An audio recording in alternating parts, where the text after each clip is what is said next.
नमस्कार, आप देख रहे हैं काल चक्र। मैं हूं आपके साथ अंजलि आनंद और मेरे साथ हैं प्रश्न कुंडली विशेषज्ञ पंडित सुरेश पांडे जी। बहुत बहुत स्वागत है पंडित जी आपका। जय मां विंध्यवासिनी। 2025 में रूठी लक्ष्मी 2026 में मान जाएंगी। जानिए 2026 में लक्ष्मी पूजन के मंगल मुहूर्त और मंगल योग। अगर साल 2025 में आपका बजट बिगड़ा हुआ है, हर मोड़ पर आपको पैसों के लिए संघर्ष करना पड़ता है, बिजनेस में नुकसान उठाना पड़ रहा है या फिर बैंक बैलेंस कम हो रहा है, तो ऐसे में आपको साल 2026 में कैसे करनी चाहिए लक्ष्मी साधना? साल 2026 के किस महीने, किस तिथि, किस वार और किस नक्षत्र में करनी चाहिए लक्ष्मी पूजा?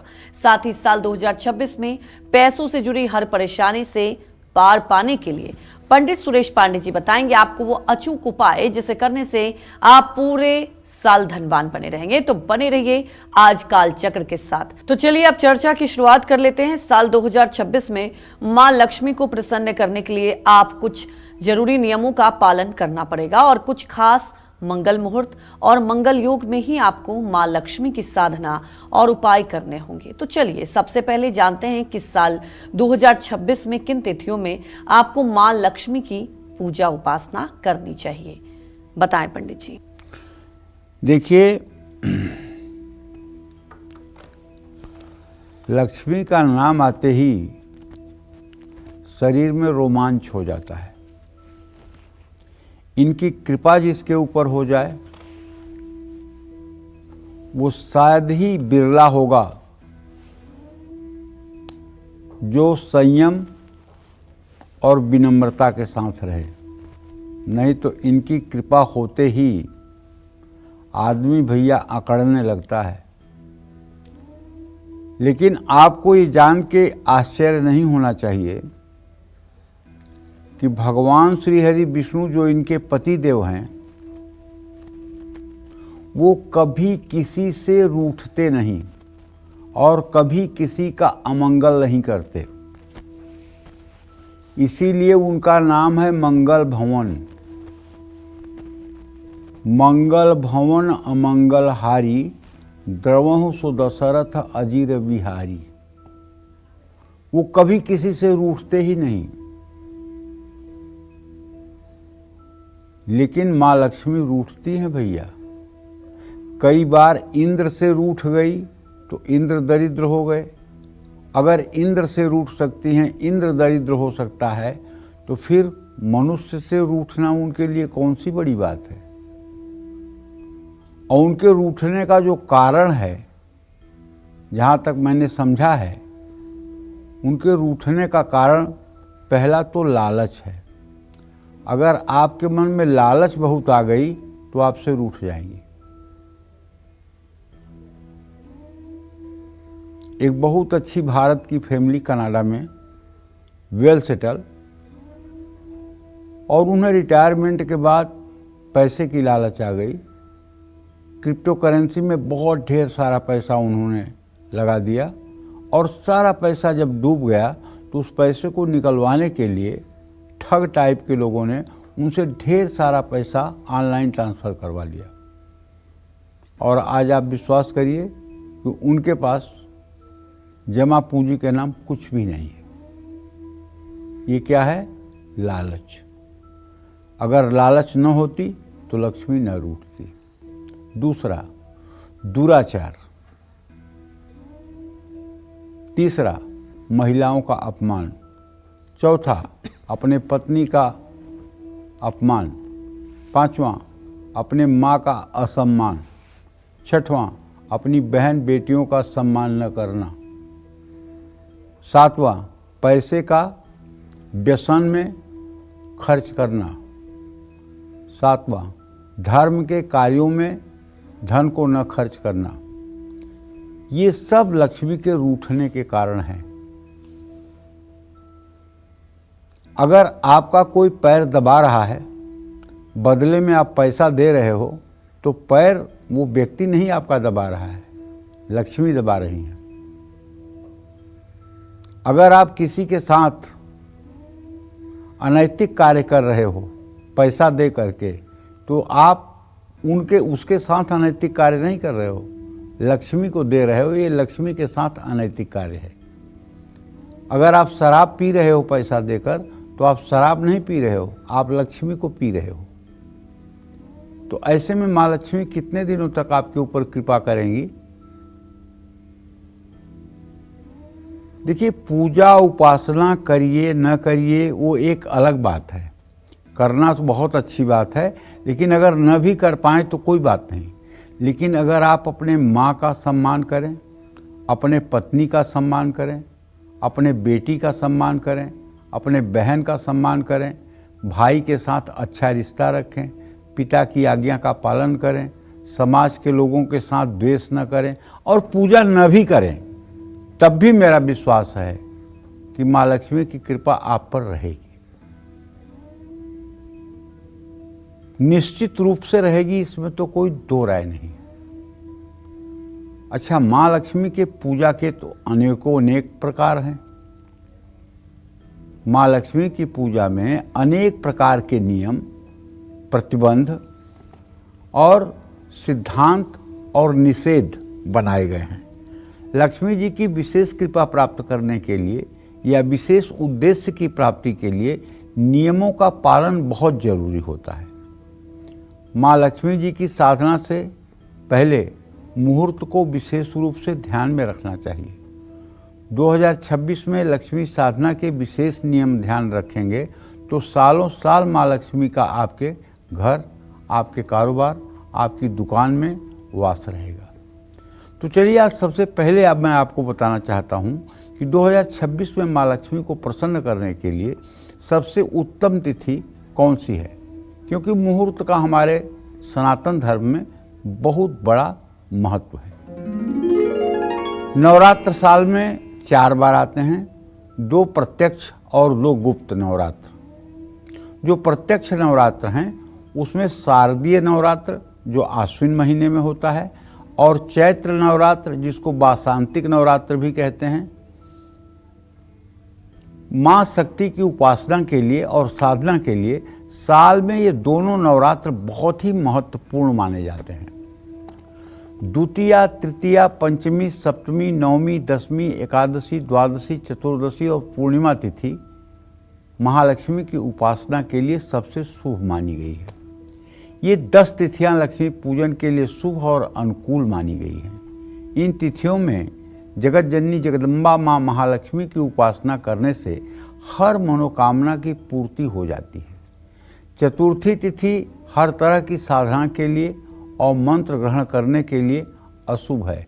उसका कारण है रिक्ता सर्वत्र निंद्यते। एक सूत्र है ज्योतिष शास्त्र का, रिक्ता सर्वत्र निंद्यते। जो हमारी तिथियां हैं ना, इनकी भी संज्ञा है। जैसे परिवा, छठ, एकादश, नंदा, ये नंदा तिथि है। परिवा, छठ, एकादश, द्विज, द्वादश, सप्तम, भद्रा, द्विज, द्वादशी और सप्तमी ये भद्रा तिथियां हैं। तीज, त्रयोदश, षष्ठी, जाया। तीज, त्रयोदशी और छठ तिथि ये जाया तिथि है। चौथ, चतुर्दश, नवमी, रिक्ता। चौथ, चतुर्दशी और नवमी ये रिक्ता तिथि है। रिक्ता का मतलब खाली। और पंचमी, दशमी, पूर्णिमा, पूर्णा। पंचमी, दशमी और पूर्णिमा ये पूर्णिमा तिथि, ये पूर्णा तिथि है। तो ये 5 संज्ञाएं तिथियों की हैं। इनके यथा नाम तथा गुण, जैसा इनका नाम है वैसा इनका गुण है।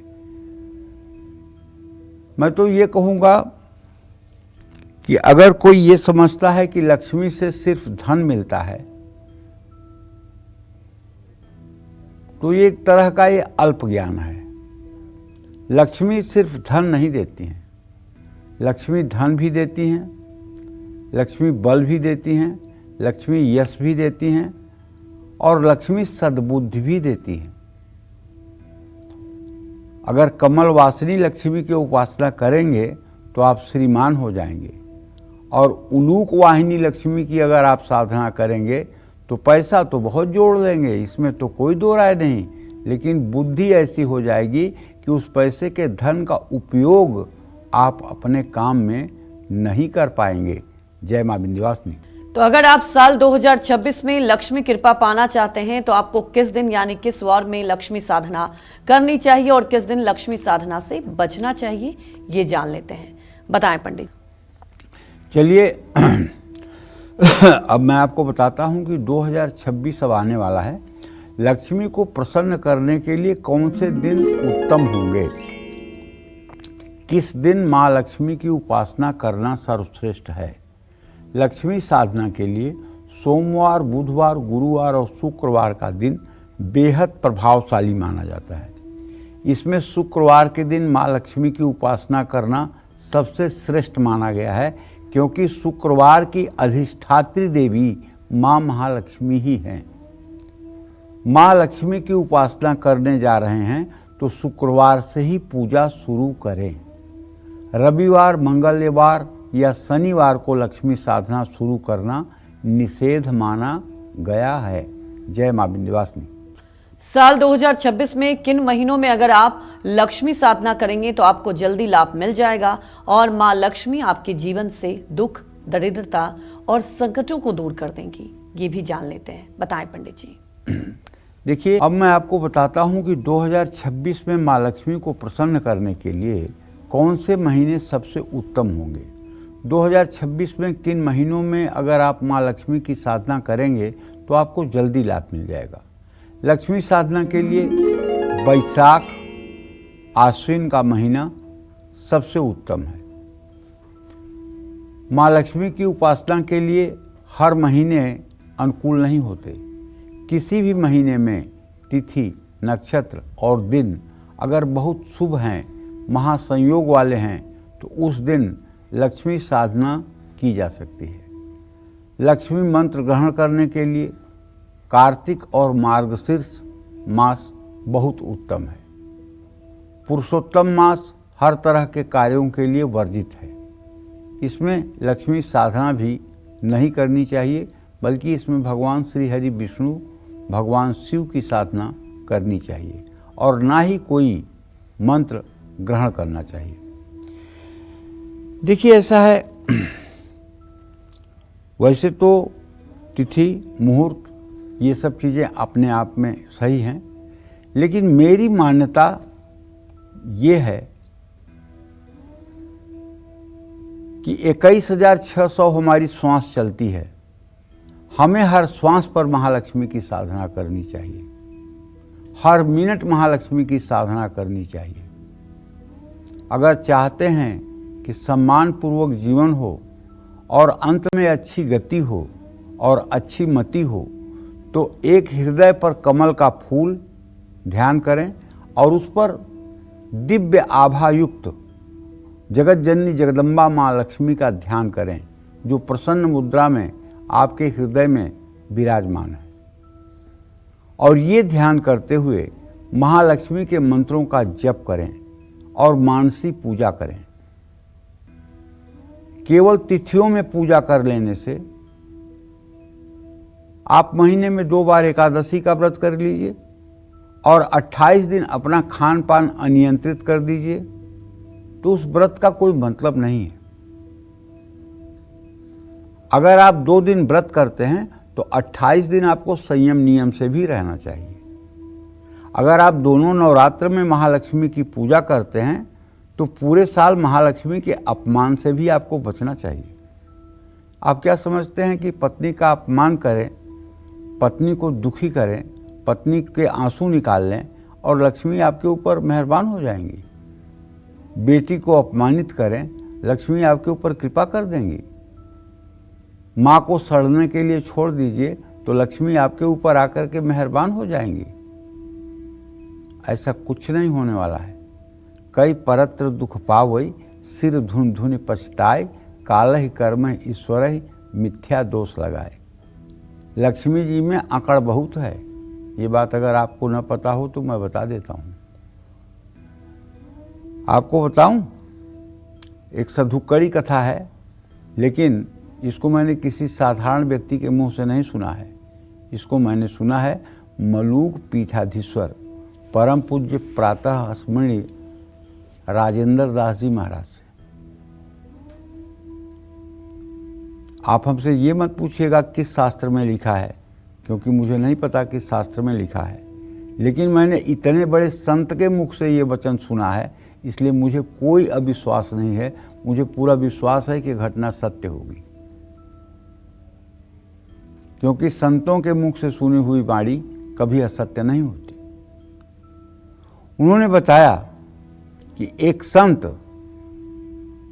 बहुत अति प्राचीन काल में चित्रकूट में निवास करते थे। चित्रकूट वही जहाँ राम जी 12 साल निवास किए थे, और वो 24 घंटे भगवान श्री हरि विष्णु की साधना में लगे रहते थे, और पूर्ण रूपेण वो सिद्ध संत थे। वित्तेषणा लोकेषणा से श्रेष्ठा से बहुत ऊपर उठे हुए हैं। वित्तेषणा कहते हैं पैसे की भूख, लोकेषणा कहते हैं प्रशंसा सुनने की भूख, और श्रेष्ठा कहते हैं जननेंद्रियों का भोग। इन तीनों से वो एकदम अछूते थे। भगवान विष्णु उनके ऊपर बहुत प्रसन्न रहते थे, और भगवान श्री हरि विष्णु बैकुंठ से जा करके चित्रकूट में उनके पास बैठ करके घंटे 2 घंटे सत्संग करते थे। भगवान को बैठने के लिए वो टाट बिछा देते थे, भगवान उस पर बैठते थे और उनसे वो सत्संग करते थे। जब 2 घंटे रोज भगवान विष्णु गायब रहने लगे, तो माँ लक्ष्मी ने एक दिन पूछा कि प्रभु आप 2 घंटे के लिए रोज कहाँ गायब हो जाते हैं? तो बोले ऐसे ही मृत्यु लोक में एक मेरे बड़े अच्छे संत हैं, उनके पास चला जाता हूँ मिलने के लिए। तो लक्ष्मी जी ने कहा कि तब मुझे भी एक दिन ले चलिए, उनका दर्शन करवाइए। भगवान ने कहा नहीं देवी आप मत चलिए। कहन क्यों? कहन आपकी कृपा जिस मनुष्य के ऊपर हो जाती है उसकी अकड़ बढ़ जाती है, उसकी छाती चौड़ी हो जाती है, उसका बात करने का तरीका बदल जाता है। फिर आप तो स्वयं लक्ष्मी ही हैं, आपका वहाँ जरा सा अपमान हो जाएगा आपका। और मेरे भक्त बड़े फक्कड़ होते हैं, वो अगर आपका सम्मान नहीं किए तो आप नाराज़ हो जाएंगी, आप श्राप दे देंगी, आप कुछ बुरा कर देंगी। कह नहीं ऐसा मैं कुछ न करूँगी, और नाराज़ तो होंगी ही नहीं, मुझे आप एक बार ले चलिए। उनके बहुत आग्रह पर लक्ष्मी जी को लेकर के भगवान विष्णु चित्रकूट पहुँचे। भगवान विष्णु जाकर उनके कुटिया में प्रवेश किए, उनको बैठने के लिए टाट बोरा बिछा दिया जो संत के पास था। बोले आप आते हैं ये तो ठीक है, लेकिन ये माई दाई लेकर के क्यों चले आए? इनको कहो बाहर ही रहें। और लक्ष्मी जी आश्रम के बाहर खड़ी, न आगत न स्वागत, न बैठिए न उठिए, कुछ नहीं। 1 घंटे तक दोनों लोगों में आपस में सत्संग चला। उसके बाद श्री हरि विष्णु लक्ष्मी माता को गरुड़ पर बैठा करके और लेके अपने विष्णु लोक को गए। वहाँ जाने के बाद लक्ष्मी जी ने विष्णु भगवान से कहा कि आप मेरी एक प्रार्थना स्वीकार करिए। बोले कहिए। कहन मेरी प्रार्थना ये है कि आप उन संत को एक बार बैकुंठ बुलाइए, मैं उन्हें भोजन कराना चाहती हूँ। बोले वो कहाँ आएंगे भोजन करने, वो तो ऐसे कुछ साग पात खा लेते हैं, उन्हें भोजन वोजन से क्या मतलब है, स्वाद वाद से क्या मतलब है। कह नहीं एक बार आप आग्रह करिए, अगर एक बार आकर के भोजन पा लेंगे तो मैं भी अपने को धन्य मानूंगी। भगवान श्री हरि विष्णु गए, संत से कहे कि लक्ष्मी बहुत चाहती हैं कि आप एक बार उनके हाथ का प्रसाद पाएं। बोले अरे मैं कहाँ जाऊँगा, मुझे कुछ ऐसा खाने पीने की इच्छा नहीं है, मैं जैसे हूँ यहाँ भजन कर रहा हूँ ठीक हूँ। बोले नहीं एक बार आप विचार करिए। तो बोले मैं बैकुंठ जाऊँगा कैसे? तो बोले उसके लिए चिंता मत करिए, मेरा गरुड़ आएगा, आपको अपने पीठ पे बैठा करके और बैकुंठ ले जाएगा, और बैकुंठ से फिर ले आकर आपको पहुँचाएगा। कहें तब ठीक है। गरुड़ जी आए, लेके गए, बैकुंठ पहुँचे। अब लक्ष्मी जी ने वहाँ भैया 56 प्रकार के भोज बना रखे थे, सब एक से एक दिव्य भोजन, एक से एक दिव्य प्रसाद। तो हमारे सनातन धर्म में कच्ची पक्की का बड़ा ध्यान है।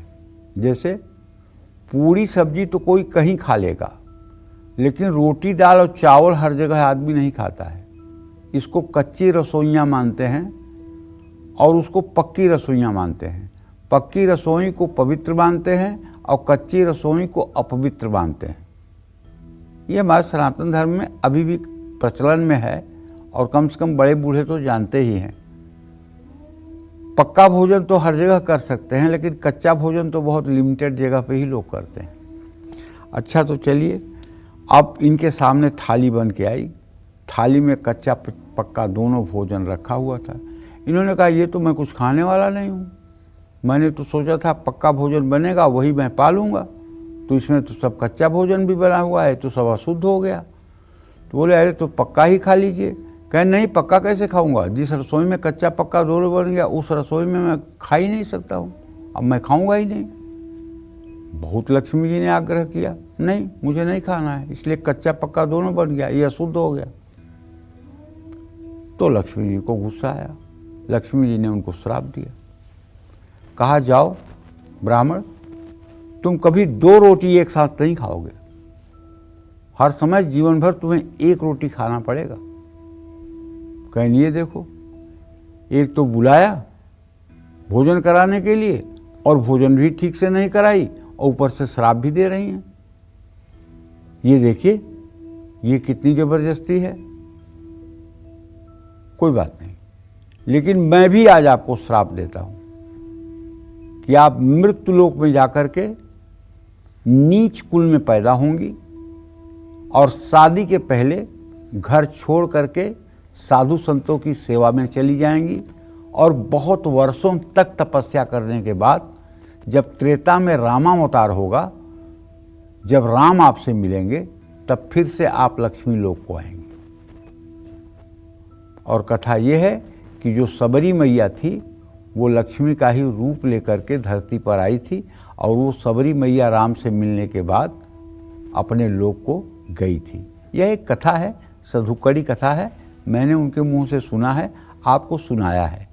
तो कहने का मतलब यह है कि लक्ष्मी जी रूठती बहुत हैं। अगर इनको आप मनाना चाहते हैं तो आप अपने आचरण को बड़ा शुद्ध रखें, क्योंकि कुछ दिनों के लिए लक्ष्मी पापी के घर भी आ जाती हैं, लेकिन वहाँ टिकाऊ नहीं होती हैं।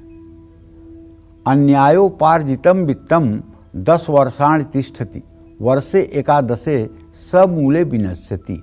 जो लोग अन्याय से उपलब्धियां प्राप्त कर रहे हैं, आप विश्वास करिए, मेरी बात को आजमा लीजिए 100%, 10 साल तक वो लोग बढ़ सकते हैं, लेकिन 11वें साल से जब पतन होना शुरू होता है तो दुर्गति शब्द भी उनके जीवन के आगे छोटा पड़ जाता है। ये बात मैं जीवन के अनुभव की आपको बता रहा हूँ। चाहे जितना ही वैभव किसी ने अन्याय से प्राप्त कर लिया है, लेकिन 11वें साल से पतन होना शुरू हो जाएगा और 20 साल के अंदर ऐसी दुर्गति हो जाएगी कि दुर्गति शब्द भी उस दुर्गति के आगे छोटा पड़ जाएगा। जय मां विंध्यवासिनी। तो देखिए, आज पंडित जी बता रहे हैं मां लक्ष्मी को आप कैसे प्रसन्न करें। पंडित जी, कई बार कालचक्र में आपने श्री सूक्तम का जिक्र किया है, तो अगर देखा जाए तो कैसे करना चाहिए, किस विधि से करना चाहिए, एक बार फिर से हमारे दर्शकों को। जो लोग प्रातः काल सायंकाल श्री सूक्त का नित्य पाठ करते हैं जी, श्रद्धा पूर्वक, तो श्री सूक्त में आनंद, चिकलीत, करदम, ये सब लक्ष्मी के पुत्रों का नाम है। इसका पाठ करने मात्र से घर की दरिद्रता दूर हो जाती है जी। इस मंत्र से श्री यंत्र का अभिषेक करने पर अक्षय पुण्य की प्राप्ति होती है। इस मंत्र से गाय के घी से हवन करने से सब प्रकार की परेशानियों से मुक्ति मिल जाती है। ओम हिरण्यवर्णाम हरिणीं सुवर्णरजतस्रजां चंद्रां हिरण्मयीं लक्ष्मीं जातवेदो मयावह। ओम तामहयावह जातवेदो लक्ष्मीं मनवगामिनीं यस्या हिरण्यं बिन्देयं गामस्व पुरुषानहम् अश्वपूर्वां रथमध्यां हस्तिनाद प्रमोदिनीं श्रियं देवीं उपहवै श्रीरमां देवी जुखतां कांसो स्मितां हिरण्यप्रकारमाद्रां ज्वलन्तीं तृप्तां तर्पयन्तीं पद्मे स्थिते पद्मवर्णां तां होपहवै श्रियं चंद्रा प्रभाषा में सा ज्वलंतिम श्रियम देवलोक देवजुष्टाम उदाराम ताम पद्मनीमीं शरणं प्रपद्ये अलक्ष्मीर्मे नश्यताम त्वाम वृणे आदित्यवर्णे तपसोधियातो वनस्पतिस्तो वृक्षोथ बिल्वः तस्या फलानि तपसानुदन्तु मायांतराया स्वाह्या लक्ष्मी उपैत माम देवसुखः कीर्तिश्च मन्ना सह प्रादुर्भूतो सुराष्ट्रस्मिन् कृतमृद्धिं ददात्मे क्षुत्पिपासात् मनां ज्येष्ठां लक्ष्मीं नाशयाम्यहं भूतिं समृद्धिं च सर्वा निरुद्धमे गृहात् गन्धद्वारा धुराधरसां नित्यपुष्टां करीशरीं ईश्वरीश्वरभूतानां तामिहोपभय श्रियं मनसः कामाकुतिं वाचिं सत्यमसि मयि पशूनां रूमन्यस्य मयि श्रीसहितां स कर्दमेन प्रजाभूता मयि सम्भव कर्दम श्रियं वासमे कुले मात्रं पद्मालिनीं आपः सृजन्त स्निग्धानि चिक्लितपस्मे गृहे नीचदेव मात्रं श्रियं वासमे कुले आद्रां पुष्करणीं पुष्टिं पिङ्गलां पद्ममालिनीं चन्द्रां हिरण्मयीं लक्ष्मीं जातवेदो मे आवह आद्रायः कर्णीं यष्टिं सुवर्णां हेम मालिनीं सूर्यां हिरण्मयीं लक्ष्मीं जातवेदो मे आवह ओम तामयावह जातवेदो लक्ष्मीमुनपगामिनीं यस्याहिरण्यं प्रभूतं गावो दासों सविन्देयं पुरुषाणां यः शुचि प्रयतो भूत्वा जुह्यादाजमनुहं सूक्तं पंचदशर्चं च श्रीकामं सततं जपेत।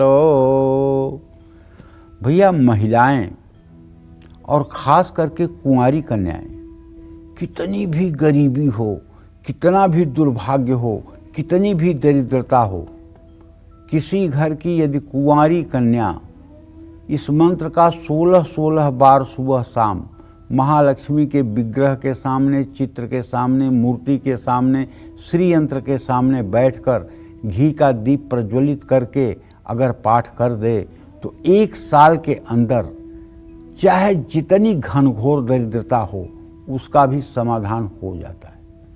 और जो महिलाएं इस मंत्र का 16-16 बार सुबह शाम पाठ करती हैं उनके घर में साक्षात महालक्ष्मी की कृपा महसूस होती है। जो महिलाएं दक्षिणावर्ती शंख में क्रमशः जल, दूध, गन्ने का रस, शहद, घी और दही क्रमशः बारी बारी से भरकर और दाहिने हाथ से श्री यंत्र पर अभिषेक करती हैं और श्री सूक्तम के मंत्रों को पढ़ती रहती हैं। अगर नहीं आता है तो YouTube पे उसको चला दें और जो इस तरह से श्री यंत्र का अभिषेक दक्षिणावर्ती शंख से करती हैं और उसके बाद वस्त्र, गंधाक्षत, पुष्प, धूप, दीप, नैवेद्य से पूजन करती हैं, कपूर से आरती करती हैं, उनके घर में 24 घंटे लक्ष्मी साक्षात विराजमान रहती है। कभी उनके घर में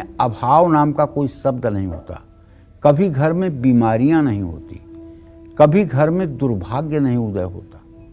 बस तपस्या करने की बात है। आप तपस्या कितना कर सकते हैं? तप से ही आप देखिए ना, भगवान शिव समाधि में चले जाते हैं 80-80 हजार वर्ष तक। उन्हें समाधि में जाने की क्या जरूरत है? वो तो भगवान शिव हैं, तो वो क्यों तपस्या करते हैं? ब्रह्मा को देखिए तो 4 मुंह है, आंखें बंद करके जब देखिए तो माला जपते रहते हैं, वो किसका फिर ध्यान करते हैं? भगवान विष्णु 4 महीने के लिए शयन में चले जाते हैं। तो कहने का मतलब सभी अगर देवता तपस्या करते हैं तो हम मनुष्य की क्या औकात है कि बिना तपस्या किए हमें सुख, हमें लक्ष्य की प्राप्ति हो जाएगी? हमें भी करना चाहिए। कहने का मतलब यह है कि अगर हमारे चिंतन में भगवान का हर समय चिंतन चलता रहे या यथासंभव भगवान का चिंतन चलता रहे तो हमारा जीवन आसान हो सकता है। जय मां विंध्यवासिनी। तो साल 2026 में मां लक्ष्मी को प्रसन्न करने के लिए कौन से नक्षत्र में आपको मां लक्ष्मी की साधना करनी चाहिए, ये जान लेते हैं। बताएं पड़ी। किसी भी देवी देवता की कृपा पाने के लिए आप जब भी उनकी उपासना करें तो कुछ खास नक्षत्रों में ही करें। इसका मतलब नहीं है कि बिना नक्षत्र के नहीं करेंगे, लेकिन खास नक्षत्रों में विशेष पूजा करें। जैसे आप रोज़ तो पूजा करते हैं, लेकिन दिवाली में विशेष करते हैं ना। दिवाली में नई लक्ष्मी लाते हैं, नए गणेश जी लाते हैं, नए वस्त्र लाते हैं, करते हैं ना। उसी तरह से पूजा तो आपको रोज़ करनी है। केवल ये नहीं कि शुभ नक्षत्रों में कर लिए तो आप कुबेर बन जाएंगे, ऐसा बिल्कुल नहीं है। शुभ नक्षत्रों में विशेष पूजा करिए, बाकी दिनों में भी पूजा करते रहिए। अब मैं आपको बताता हूं कि 2026 में माँ लक्ष्मी को प्रसन्न करने के लिए कौन से नक्षत्र समृद्धिदायक होंगे। किसी भी कार्य में नक्षत्रों का बहुत महत्व होता है। ऐसे में अश्विनी, रोहिणी, मृगशिरा, पुनर्वसु, पुष्य, मघा, पूर्वा फाल्गुनी, स्वाति, अनुराधा, मूल, पूर्वाषाढ़, उत्तराषाढ़, शतभिषा, पूर्व भाद्रपद, उत्तर भाद्रपद और रेवती नक्षत्र लक्ष्मी साधना और अन्य साधनाओं के लिए शुभ नक्षत्र है। इसमें कोई दो राय नहीं है। जय मां विंध्यवासिनी। अब हर कोई ये जानना चाहता है कि साल 2026 में उसकी फाइनेंशियल कंडीशन कैसी रहेगी, कब सैलरी बढ़ेगी, कब बिजनेस में फायदा होगा और कब प्रॉपर्टी बनेगी, कब बैंक बैलेंस बढ़ेगा और कब मां लक्ष्मी की कृपा उन पर बरसेगी। साथ ही ये सब पाने के लिए उन्हें कैसे और कहां बैठकर करनी है लक्ष्मी की साधना, आइए जान लेते हैं पंडित जी से। बताएं पंडित। देखिए, कई बार मैंने कार्यक्रम में बताया है कि गोस्वामी तुलसीदास जी ने लिखा है उत्तरकांड में, कागभुसुंडी गरुड़ संवाद में, कि कौन सबसे बड़ा दुख है और क्या सबसे बड़ा सुख है। ये गरुड़ जी पूछते हैं कागभुसुंडी से, तो कागभुसुंडी जी कहते हैं कि न ही दरिद्र सम दुख जग माही, संत मिलन सम सुख कछु नाही। दरिद्रता के समान इस संसार में कोई दुख नहीं है। अगर आपका बच्चा बीमार हो और दवा के लिए पैसा ना हो तो आपकी जिंदगी उसमें जीने से बदतर है मर जाना। आपका बच्चा दूध के लिए रो रहा हो, आपके पास पैसे ना हो, आपके घर में कोई बीमार हो और साधन न हो उसकी दवा करने का, सोचिए कितना दुखद जीवन हो सकता है। लेकिन इसका ये मतलब बिल्कुल नहीं है कि अमीरी सुख है। अमीरी बिल्कुल सुख नहीं है। मैं विश्वास के साथ अपनी जिंदगी का अनुभव आपसे शेयर कर रहा हूँ। संपत्ति विपत्ति का बहुत बड़ा कारण है। संपत्ति विपत्ति का बहुत बड़ा कारण है। संपत्ति के अंतर्गर्भ में विपत्ति छिपी होती है। इसलिए भगवान उतना दें जितने से अच्छे से गृहस्थ जीवन का संचालन हो जाए। साईं उतना दीजिए जामे कुटुंब समाए, आप न भूखा रह सके साधु न भूखा जाए। तो साधना करने के लिए जितना श्रद्धा का महत्व है, उतना ही आप कहाँ बैठकर साधना कर रहे हैं उसका भी बहुत महत्व है। स्थान का तो महत्व होता ही है। ऐसे में माँ लक्ष्मी की साधना करने का सबसे उत्तम स्थान क्या होना चाहिए, ये मैं आपको बताना चाहता हूँ। लक्ष्मी साधना के लिए स्थान का भी विशेष महत्व है। गौशाला, अपने गुरु के घर में, किसी मंदिर में, बगीचे में, किसी जंगल में, नदी के किनारे, बेल के पेड़ के नीचे, आंवले के पेड़ के नीचे, तुलसी के पौधे के पास, किसी पहाड़ पर, गुफा के अंदर, गंगा के तट पर लक्ष्मी साधना या कोई मंत्र की साधना करना उत्तम है। देवी के सिद्ध पीठों में थोड़ी सी भी साधना करने से मनुष्य की मनोकामना पूरी हो जाती है। जैसे कोल्हापुर में महालक्ष्मी का स्थान है, उनको करवीर निवासिनी भी कहा गया है। देवी भागवत में जो वर्णन है सिद्ध पीठों का, उसमें कहा गया है करवीर निवासिन्याम स्थान सर्वोत्तमो उत्तमः। करवीर निवासिनी महालक्ष्मी का स्थान सबसे सर्वोत्तम महालक्ष्मी का पीठ है। वहाँ अगर कोई जा करके, मंदिर में आगे तो भीड़ होती है लेकिन पीछे की तरफ खाली जगह रहता है, अगर वहाँ बैठ करके, वहाँ से विग्रह दिखाई भी देता है पीछे से, वहाँ अगर बैठ करके कोई व्यक्ति 108 पाठ श्री सूक्तम के 9 दिन कर ले, परिवार से नवमी तक, तो चाहे वो 500 करोड़ का कर्जदार हो, वो भी कर्ज से बाहर निकल आएगा और उसकी भी परिस्थिति बदल जाएगी। और वहाँ पुजारी लोगों से मिल करके माता के सहस्रार्चन की भी व्यवस्था करवानी चाहिए। सहस्रार्चन में 1000 कमल के फूल ललिता सहस्त्र नामावली के एक एक नाम से श्री यंत्र पर अर्पित करना, ये सहस्रार्चन कहलाता है। अगर कमल के फूल की व्यवस्था नहीं है तो कमल गट्टे के दाने, रोली, गुलाब की पंखुड़ियाँ और चावल, ये चारों चीज़ मिला करके ललिता सहस्रनामावली से उस परिसर में अगर आप महालक्ष्मी का सहस्रार्चन कर रहे हैं तो आपका कोई भी कठिन से कठिन लक्ष्य, जिसमें धर्म को ठेस नहीं पहुंच रहा हो, ऐसा कोई भी कार्य आपका जरूर पूरा होगा, इसमें कोई दो राय नहीं है। हमारे पिताजी कहा करते थे कि सुरेश, अगर कोल्हापुर एक बार कोई चला जाए तो उसका 7 जन्म 7 पीढ़ियों तक कोई दरिद्र उस घर में नहीं पैदा होता। लेकिन बड़े दुख की बात है कि मैं उन्हें कोल्हापुर नहीं ले जा पाया और वो नहीं जा पाए। इच्छा उनकी बहुत थी, लेकिन सामर्थ्य मेरी नहीं थी, क्योंकि वो तो केवल भजनानंदी थे। लेकिन जब महालक्ष्मी ने कृपा की और थोड़ा सा सामर्थ्य हमारा हुआ तो साल में एक बार जाना मैंने शुरू कर दिया, और ये क्रम अनवरत 20 सालों से जारी है। और मुझे उनका हर बार चमत्कार दिखाई देता है।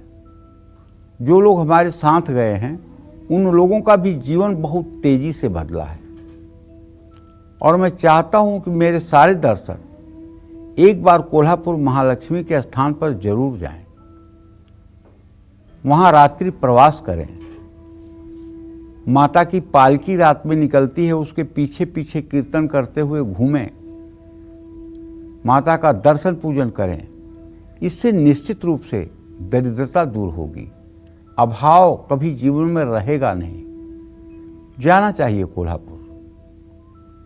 हाँ, अगर ऐसे स्थान पर आप नहीं जा पा रहे हैं तो घर के सबसे पवित्र स्थान या पूजा स्थान में, जो ईशान कोण में होना चाहिए, बैठ करके आप महालक्ष्मी की साधना कर सकते हैं। और आप जानते हैं, आदमी के शरीर में हर समय मलमूत्र बनता रहता है। अगर हम ये कहें कि मनुष्य का शरीर मलमूत्र की फैक्ट्री है तो इसमें कोई अतिशयोक्ति नहीं है। हर समय मल, हर समय मूत्र शरीर में बनता रहता है। ये शरीर कभी शुद्ध रहने वाला नहीं है।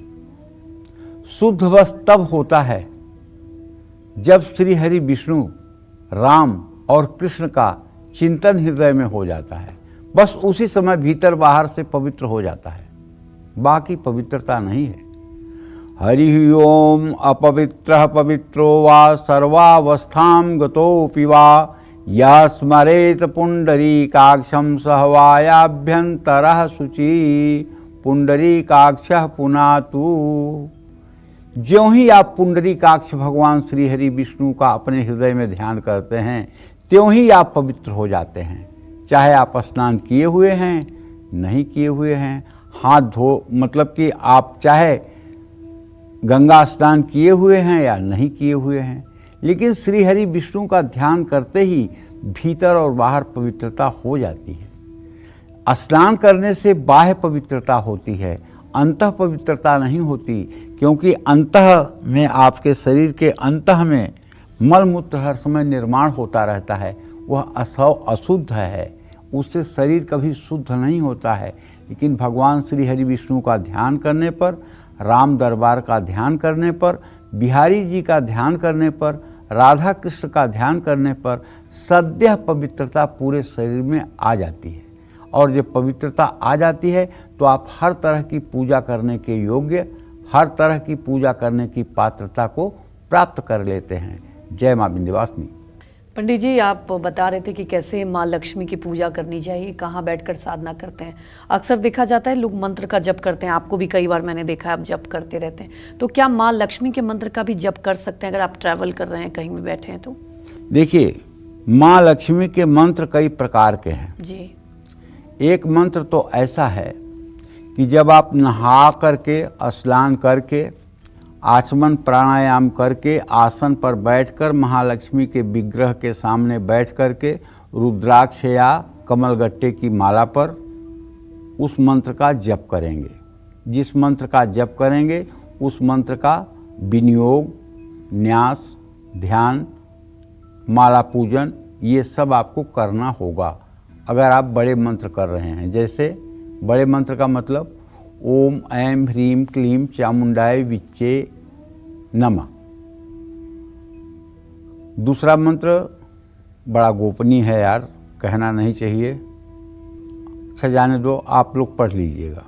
दिव्य अथर्व शीर्ष में कामो योनि कमला वज्रपाणी गुहा हसा मातरिस्वाभिमिंद्र पुनर्गुहा सकला माया पूर्वोच्चस्याम विश्व मातादि विद्योम।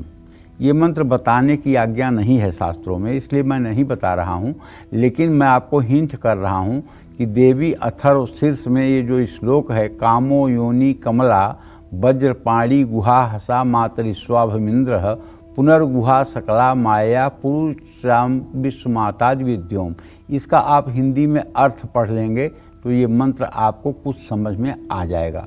इस मंत्र की बिना दीक्षा के ये मंत्र नहीं जो है किया जाता है, इसकी श्री विद्या की उपासक के द्वारा दीक्षा लेकर के ही ये मंत्र किया जाता है। ये श्री विद्या उपासना का सबसे बड़ा पंचदशी मंत्र है। अच्छा, उसके बाद जैसे देवी भागवत में एक मंत्र है, ओम श्रीं ह्रीं क्लीं ऐं कमलवासिन्ये स्वाहा। इस मंत्र को भी आप आसन पर बैठकर आचमन प्राणायाम करके रुद्राक्ष की माला पर जप करेंगे।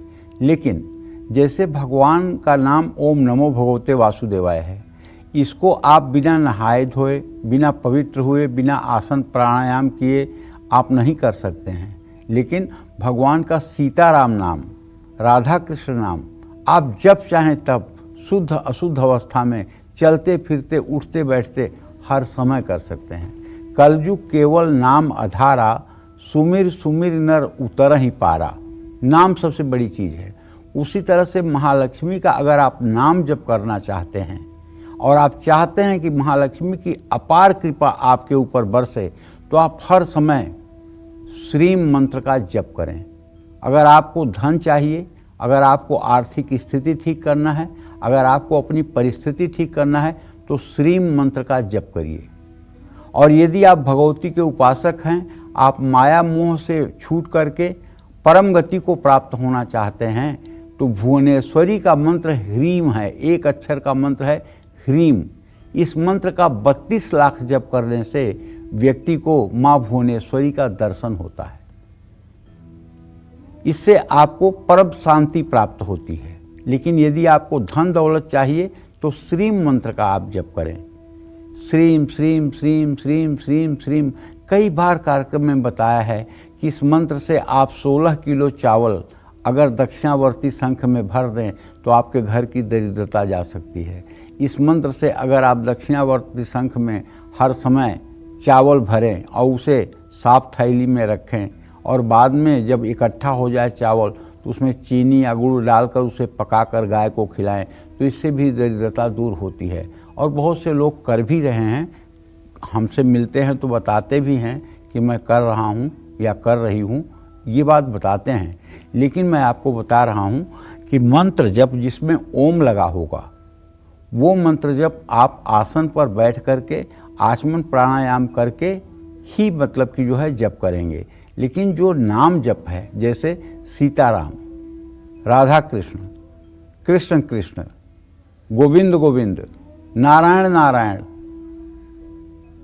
ये नाम जप जो है, सांब सदाशिव, श्रीं श्रीं, ह्रीं ह्रीं, ये आप हर समय कर सकते हैं। इसमें कोई दोष नहीं लगेगा। लेकिन इनकी संख्या बड़ी है। जब इनकी उस संख्या तक आप पहुंच जाएंगे तो सारा चमत्कार आपको अपने आप दिखाई देगा। जय मां विंध्यवासिनी। 2025 में अगर दरिद्रता ने आपको घेरे रखा था, आपकी बचत नहीं हो पा रही थी, तो 2026 में मां लक्ष्मी की पूजा में आप किन बातों का ध्यान रखें जिससे आपकी आर्थिक स्थिति हमेशा मजबूत रहे? आइए जान लेते हैं, बताएं पंडित जी। आप पॉजिटिव सोचते रहिए और हर दुख सुख को भगवान को समर्पित करते रहिए और कंप्लीट अपना सरेंडर, कंप्लीट अपनी शरणागति महालक्ष्मी के चरणों में दे दीजिए। हे माँ, मैं नीच, अधम, मूर्ख, पापी, दुष्ट हूँ, मैं जैसा भी हूँ लेकिन तेरा पुत्र हूँ, तू मुझे संभाल ले, तू मेरा हाथ पकड़ ले, तेरे अलावा और मेरा कोई आश्रय नहीं है, तू जैसे भी रखेगी मैं वैसे रह लूँगा, मैं तेरा शरणागत हूँ माँ, मुझे संभाल ले। तो माँ की ममता ऐसी होती है कि आप जैसे भी हैं आपको ज़रूर स्वीकार करेंगी। इसी तरह से भगवान विष्णु भी पापी से पापी व्यक्ति को भी अपनी शरण में स्वीकार कर लेते हैं। कोटि विप्र अघलागई जाहूँ, आए शरण तजहु नहीं ताहूँ। यही बात गीता के 9वें अध्याय में भगवान कहते हैं अर्जुन से, क्षिप्रम भवति धर्मात्मा शाश्वत शांति निगच्छति कौन्तेयम प्रतिजानीहि न मे भक्त प्रणश्यति। जो मेरी शरणागति में सब कुछ का त्याग करके आ जाता है, क्षिप्रम भवति धर्मात्मा, मैं तत्काल उसे धर्मात्मा बना देता हूँ।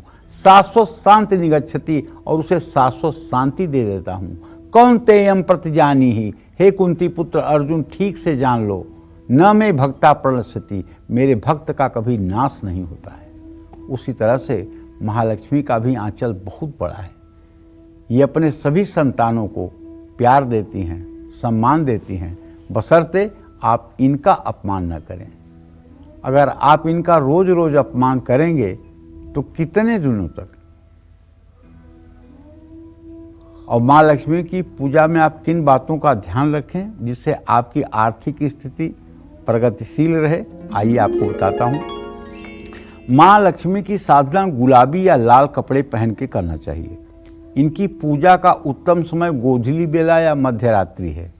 माँ लक्ष्मी की ऐसी प्रतिमा की उपासना करें जिसमें वो गुलाबी कमल के फूल पर बैठी हों। माँ लक्ष्मी के अंगूठे जितनी ऊंचाई की मूर्ति ही घर में स्थापित करें। ऐसी लक्ष्मी जी की प्रतिमा जिसमें वो उल्लू पर सवार हों, उनको कभी भी घर में स्थापित नहीं करना चाहिए। ऐसी मूर्तियों की पूजा करने से घर के लोगों की बुद्धि में कमी आती है। मूर्तियों को दीवार से सटाकर नहीं रखना चाहिए, ये दीवार से करीब 1 इंच दूर होनी चाहिए। एक साथ जुड़ी लक्ष्मी गणेश की प्रतिमा को घर में स्थापित नहीं करना चाहिए। लक्ष्मी गणेश की प्रतिमा अलग अलग होनी चाहिए। माँ लक्ष्मी के मंत्रों का जप करने के लिए स्फटिक और कमलगट्टे और रुद्राक्ष की माला भी सर्वश्रेष्ठ है। लक्ष्मी प्रतिमा पर चंदन या कुमकुम का तिलक लगाना चाहिए। लक्ष्मी पूजन में कमल के फूल का उपयोग करना चाहिए। कमल का फूल सुंदरता, समृद्धि और शुभता का प्रतीक है। देवी लक्ष्मी को कुछ भी अर्पित करते समय उसमें तुलसी और तुलसी की मंजरी न डालें। देवी लक्ष्मी को लाल रंग की बाती वाला दीपक अर्पित करें और इसे उनकी दाहिनी ओर रखें। जय माँ विंध्यवासिनी। तो साल 2026 में आपको किस लग्न में माँ लक्ष्मी की उपासना करनी है और किस लग्न में पूजा पाठ करने से आपको बचना है, ये भी जान लेते हैं। बताएं पंडित। देखिए, अगर अब तक आपको नहीं पता था कि खास लग्नों में उपासना करने से आपके पूजा सफल होती है और पूजा का फल जल्दी मिलता है, तो चलिए अब मैं आपको बताता हूँ। नए साल में आपको किस लग्न में माँ लक्ष्मी की उपासना करनी है और किस लग्न में पूजा पाठ करने से बचना है। मेष लग्न में लक्ष्मी साधना करने से धन धान्य की वृद्धि होती है। वृषभ लग्न में किसी भी प्रकार की साधना की जा सकती है क्योंकि वृषभ लग्न एक स्थिर लग्न होती है। मिथुन लग्न में लक्ष्मी साधना या कोई और अनुष्ठान नहीं करना चाहिए क्योंकि यह दुस्वभाव लग्न है। इसका बुरा प्रभाव साधक की संतान पर पड़ता है। कर्क लग्न बहुत ही शुभ होता है। इसमें शुरू की गई कोई भी पूजा साधना सफल और सिद्धिदायक होती है। सिंह लग्न भी शुभ है। इस लग्न में साधना से बुद्धि का विकास होता है और यही लग्न होती है सिंह लग्न। जब लोग दिवाली की मध्य रात्रि में पूजा करते हैं 12 बजे के बाद, तो सिंह लग्न ही होती है। बड़ा प्रचलन है पूरे भारत में। जो लोग बड़े उद्योगपति हैं वो लोग लक्ष्मी की पूजा रात में 12 बजे के बाद सिंह लग्न में करते हैं। तो ये बड़ी प्रभावशाली लग्न है। और कन्या लग्न में भी लक्ष्मी साधना की जा सकती है। जय माँ विंध्यवासिनी। तो कन्या लग्न से तक तो बात हो गई। अब तुला से मीन लग्न तक भी हमें किन लग्नों में लक्ष्मी साधना करनी चाहिए और किन लग्नों में लक्ष्मी साधना करने से बचना चाहिए, ये भी जान लेते हैं। बताएं पंडित जी। तुला लग्न सर्वश्रेष्ठ लग्न है। इसमें की गई लक्ष्मी साधना और पूजन सभी प्रकार की सिद्धियों को प्रदान करने वाला होता है। वृश्चिक लग्न में शुरू की गई साधना श्रेष्ठ होती है। ये स्वर्ण के समान लाभ देने वाली होती है। धनु लग्न में किसी भी देवी देवता की साधना शुरू करना उचित नहीं होता है। धनु लग्न अशुभ होता है। इस लग्न में साधना से मान और यश का नाश होता है। मकर लग्न में साधना करना शुभ और पुण्यदायक होता है। कुंभ लग्न में लक्ष्मी साधना करने से धन और समृद्धि की प्राप्ति होती है। मीन लग्न में साधना करने से अशुभ प्रभाव मिलता है। मीन लग्न दुखदायक और असफलतादायक होता है। इस लग्न में किसी भी तरह का अनुष्ठान मंत्र साधना नहीं करना चाहिए। जय मां विंध्यवासिनी। हमारे एक दर्शक प्रियंका दिल्ली से जुड़ चुके हैं। प्रियंका सवाल पूछ सकती हैं। हेलो। हाँ बोलिए। प्रणाम पंडित जी। सदा सुखी रहिए। मेरा नाम प्रियंका है। मेरा डेट ऑफ बर्थ 3/91 है। समय 4/26, फरीदाबाद हरियाणा। मेरे 2 क्वेश्चन हैं। फर्स्ट मेरा करियर से रिलेटेड है कि मुझे परमानेंट जॉब कब मिलेगी और मेरे इनकम के सोर्स मुझे और भी चाहिए, तो मैं किस फील्ड में करूँ ट्राई। एंड सेकंड, मेरा डिवोर्स का केस 5 साल से पेंडिंग चल रहा है, वो कब तक खत्म होगा। पहले प्रश्न का उत्तर तो ये है कि आपके जीविका भाव का स्वामी बुध अपने भाव से दाष्टक योग बना रहा है। अभी शीघ्र नौकरी मिलने का कोई योग बनता हुआ दिखाई नहीं दे रहा है। अगर आप नौकरी चाहती हैं तो आपको नित्य राम रक्षा स्तोत्र का पाठ करना चाहिए और ओम गंग गणपतये नमः इस मंत्र का 10 माला जप 1 साल करना चाहिए। अभी कोई नौकरी का योग बनता हुआ दिखाई नहीं दे रहा है। आपके आजीविका भाव का स्वामी बुध इस समय अस्त होकर के पड़ा हुआ है। दूसरा प्रश्न आपने अपने डाइवोर्स के बारे में पूछा है। तो शुक्र और मंगल की द्वितीय द्वादश स्थिति है। यद्यपि अभी डाइवोर्स के केस में बड़ी प्रगति नहीं है, लेकिन जहाँ तक मेरा अनुमान है कि अप्रैल मई 2026 तक इस केस में आपको सफलता मिल जाएगी। अगर आप नौकरी चाहती हैं तो आप मन लगा करके श्री राम रक्षा स्तोत्र का पाठ करें और उसके बाद श्री राम रक्षा स्तोत्र के साथ साथ आपको दुर्गा चालीसा का भी पाठ कर लेना चाहिए। इससे आपको नौकरी मिलने में आसानी होगी। राम रक्षा स्तोत्र का पाठ और ओम गंग गणपतये नमः इस मंत्र का 10 माला जप 1 साल अगर आप कर लें तो पूरे जीवन आपको कभी नौकरी के लिए तड़फड़ाना नहीं पड़ेगा और आपका आगे फिर से मैरिड लाइफ आपकी जो होगी वो अच्छी होगी। जय मां विंध्यवासिनी। चलिए अब बात कर लेते हैं मेष से लेकर कन्या राशि वालों के बारे में कि साल 2026 में धनवान बनने के लिए आपको मां लक्ष्मी के किस स्वरूप की पूजा और उपासना करनी चाहिए, बताएं पंडित। देखिए, राशि अनुसार किसको माँ लक्ष्मी के किस स्वरूप की उपासना करनी चाहिए ये भी मैं आपको बताना चाहूँगा। मेष राशि वालों को माँ लक्ष्मी के वसुधा स्वरूप की पूजा करनी चाहिए। वृषभ राशि वालों को सिद्ध लक्ष्मी का पूजन करना चाहिए। मिथुन राशि के जो जातक हैं उन्हें सौभाग्य लक्ष्मी की साधना करनी चाहिए और कर्क राशि वालों को साक्षात माँ लक्ष्मी की ही उपासना करनी चाहिए। सिंह राशि वालों को महालक्ष्मी के कीर्ति स्वरूप की उपासना करनी चाहिए। कन्या राशि वालों को सौभाग्य लक्ष्मी की साधना करनी चाहिए। ये सारी उपासनाएं आपके मनोकामना को पूर्ण करेंगी। लेकिन अगर इन सब चीज़ों का आपको ज्ञान नहीं है कि देवी का कौन सा स्वरूप क्या स्वरूप है, तो मैं आपको बताता हूँ। आप एक कमल वासिनी महालक्ष्मी का सुंदर सा चित्र अपने घर के पूजा स्थान में लगाइए और एक स्फटिक या पारे का श्रीयंत्र जो कम से कम 150 ग्राम से ऊपर का हो उसे अपने पूजा स्थान में चांदी की कटोरी में लाल कपड़ा बिछा करके उसको रखिए और उसको थाली में रख करके पूजा करते समय दक्षिणावर्ती शंख में क्रमशः जल, दूध, गन्ने का रस या चीनी का रस, शहद, घी, दही से श्री सूक्तम के मंत्रों को बोलते हुए अभिषेक करिए। फिर शुद्ध जल से अभिषेक करके साफ कपड़े से श्री यंत्र को पोंछ करके उसे लाल कपड़े के सिंहासन पर विराजमान करिए। कलावा लपेटिए, हल्दी, चावल, रोली, सिंदूर समर्पित कीजिए। यदि आप पुरुष हैं तो सिंदूर हाथ से न चढ़ाएं, पान के पत्ते से या आम के पत्ते से चढ़ाएं। यदि आप महिला हैं तो सिंदूर हाथ से चढ़ा सकती हैं। लाल फूल चढ़ाइए और अगर हो सके तो मलयागिर चंदन और केसर घिस करके भी महालक्ष्मी को अर्पित करिए। इसके बाद धूप जलाइए, दीप जलाइए। दीप जलाने के बाद हाथ धो लीजिए और उसके बाद सुंदर सी एक थाली में महालक्ष्मी के लिए भोग प्रसाद की व्यवस्था करिए। अगर ज़्यादा आपके पास भोग प्रसाद की व्यवस्था नहीं है तो एक अनार छील करके उसके दाने निकाल करके उसे कटोरी में रख करके और उसे महालक्ष्मी को प्रसाद के रूप में अर्पित कीजिए। उसके बाद एक छोटी सी चांदी की गिलास में पीने के लिए पानी रखिए और एक पान का पत्ता चढ़ाइए और कपूर से आरती करिए। पूजा के 10-20 मिनट बाद वो अनार उठा लीजिए और उसे अपने घर के सब सदस्यों को प्रसाद के रूप में बांट दीजिए। ये अनार अमृत बन जाएगा और बीमार से लेकर स्वस्थ तक जितने लोग इसको खाएंगे सबको सद्बुद्धि मिल जाएगी। अगर एक अनार का भोग सुबह शाम आपने लगाना शुरू कर दिया और 1 साल तक ये नियम आपने बना लिया कि मुझे करना है, तो मैं विश्वास के साथ कह सकता हूँ आप कम भी पूजा करेंगे तब भी आपके घर में महालक्ष्मी का वास हर समय बना रहेगा। जय मां विंध्यवासिनी। चलिए अब बात कर लेते हैं तुला से लेकर मीन राशि वालों की। तुला से लेकर मीन राशि वालों को साल 2026 में धनवान बनने के लिए मां लक्ष्मी के किस स्वरूप की पूजा उपासना करनी चाहिए, आइए जान लेते हैं। बताएं पंडित जी। लक्ष्मी के 8 रूप हैं, ये कई बार प्रोग्राम में बता चुका हूँ और आप लोगों को पता भी होगा। तुला राशि के जातकों को सिद्ध लक्ष्मी की साधना करनी चाहिए।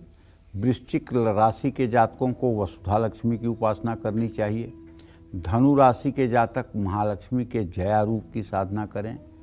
मकर राशि के जातक माया लक्ष्मी की आराधना करें और कुंभ राशि के जातक भी माया लक्ष्मी की साधना करें और मीन राशि के जातक जया लक्ष्मी की उपासना करें। इससे निश्चित रूप से लाभ मिलेगा। जय मां विंध्यवासिनी। हमारे एक दर्शक मंजू जयपुर से जुड़ चुकी हैं, आप सवाल पूछ सकती हैं। मंजू सवाल पूछ सकती हैं आप पंडित जी से। हेलो। हाँ बोलिए। पंडित जी प्रणाम। हाँ सदा सुखी रहिए। पंडित जी मैं अपनी बेटी के बारे में पूछना चाहती हूँ। जी। उसका जन्म है 22 मार्च 1996 जी। सुबह 10:10 पर है। पंडित जी उसका अभी तक कहीं भी कोई संबंध नहीं बैठ रहा। उसकी कब तक शादी हो जाएगी, कब तक उसका रिश्ता पक्का हो जाएगा, कृपया आप बताएं। और मैं उसका प्राइवेट क्षेत्र में लड़का ढूंढूं या गवर्नमेंट में ढूंढूं, कहाँ कैसा लड़का मिलेगा? देखो शादी का योग तो बिल्कुल बना हुआ दिखाई दे रहा है। मंजू, आपके पुत्री के विवाह भाव का स्वामी बुध बृहस्पति के साथ पंचम नवम दृष्टि से स्नेहा दृष्टि से इत्तेसाल कर रहा है और आपको पूर्व दिशा में भी प्रयास करना चाहिए विवाह के लिए और उत्तर दिशा में भी प्रयास करना चाहिए। पूर्व उत्तर दोनों दिशाओं में प्रयास करना चाहिए। जहाँ तक मुझे विश्वास है कि 14 जनवरी के बाद अच्छा रिश्ता मिल जाएगा और इस साल अप्रैल मई से लेकर के अक्टूबर नवंबर तक इसका विवाह हो जाएगा। कोई टेंशन की बात नहीं है। एक उपाय इससे करवाओ। 16 बृहस्पतिवार केले के पेड़ में जल और हल्दी डलवाओ और थोड़ी सी चने की भीगी हुई दाल कागज़ पे रख करके और गुड़ रख करके केले के पेड़ के पास भोग लगवाओ। बाद में वो चने की दाल और गुड़ किसी गाय को खिलवा दो। ये उपाय अगर ये 16 बृहस्पतिवार कर लेगी तो इसका अच्छा और संपन्न घर में रिश्ता हो जाएगा और ये सुखपूर्वक जीवन व्यतीत करेगी। जय मां विंध्यवासिनी।